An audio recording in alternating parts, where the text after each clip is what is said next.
Hey, this is Rick Casalge, injury specialist from exercisesforinjuries.com. In today's video, I wanted to go through a 90-second hip pain assessment.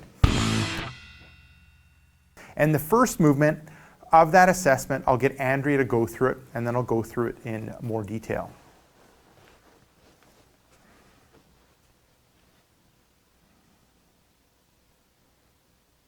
Perfect. So the first part of the assessment ends up being hip flexion.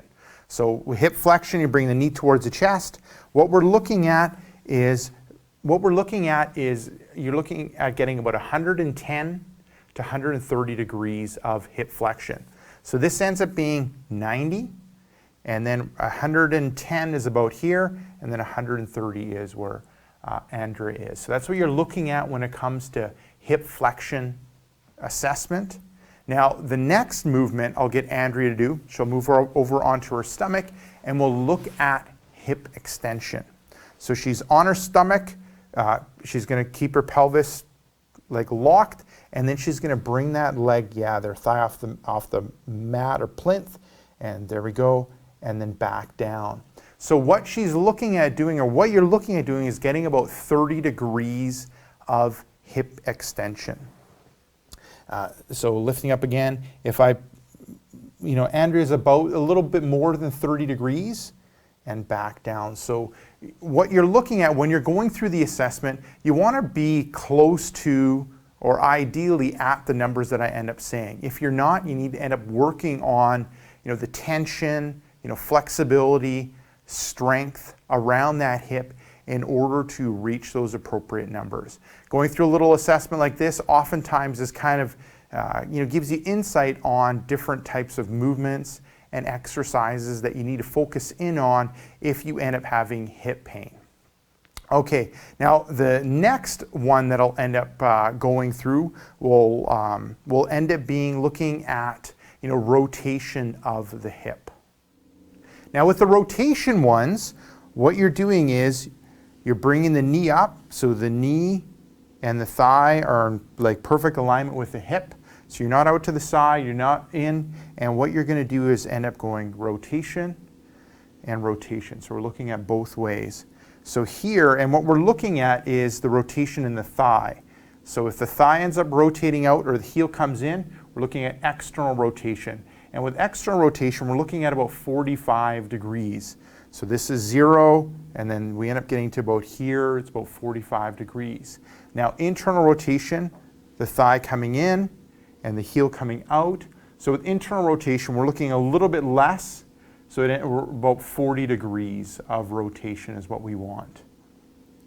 Now, looking at the other movements when it comes to the assessment, the hip assessment, we're looking at abduction, so bringing the leg out to the side. So if you have the leg in line with the hip, bringing the leg out from here, out to the side, and what we ideally want is we end up wanting like 45 to 50 degrees of abduction, and then the last movement ends up being from here, 0 to adduction, so bringing that leg in. So you're looking at, when doing that assessment, you're looking at getting those numbers. If you're not getting those numbers, it means that you need to address things, and oftentimes it can be flexibility, tension around the muscle, and it can end up being strength in the hip or strength in the core area. So I said this would end up being like a 90-second assessment. So getting Andrea to kind of go through things like quickly in the 90 seconds.